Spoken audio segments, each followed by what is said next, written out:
J'aime dire tout le temps que nous sommes les partenaires de Dieu.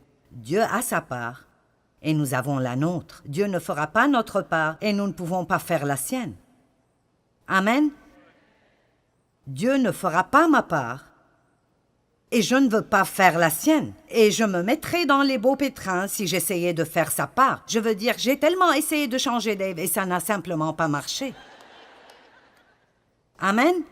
J'ai essayé de changer mes enfants et ça n'a pas marché non plus. Nous essayons toujours de faire des choses que nous ne pouvons pas faire au lieu de faire ce que nous pouvons faire et de laisser Dieu faire ce que nous ne pouvons pas faire. Ça s'appelle la confiance. Dieu veut que nous jouissions de cette aventure. Alors, quelle est notre part? Vous savez, je crois que notre part est d'apprendre à laisser le Saint-Esprit nous guider.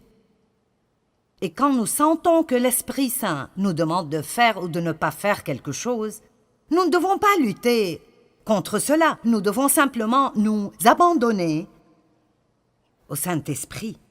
Nous avons simplement besoin de dire « D'accord, tu es plus intelligent que moi, je suis passé par là 100 fois. Pourquoi est-ce que je continue d'insister à faire cela à ma façon et de passer par là une fois de plus ? Pourquoi ne pas dire « Tu es plus intelligent que moi, que tu sais ce que tu fais » et simplement abandonner? Mais nous sommes un peu têtus parfois. Ne sommes-nous pas un peu têtus parfois? Peut-être que ce n'est personne d'entre vous, mais je sais que je le suis. Le Saint-Esprit est l'agent de sanctification et quand la Bible parle de la sanctification, même si nous sommes déjà sanctifiés dans l'Esprit, il parle de notre sanctification totale. Totale. En d'autres termes, Dieu veut, je le dirais de cette façon, il ne veut pas juste être gardé dans cette boîte spirituelle. Il ne veut pas juste vivre dans cette petite boîte spirituelle où nous le laissons sortir le dimanche matin pendant 45 minutes et puis nous partons et le reste de la semaine, nous avons un autocollant sur notre voiture et une croix autour du cou, mais nous faisons exactement ce que nous voulons tout le temps. Ce n'est pas le but de Dieu pour nos vies.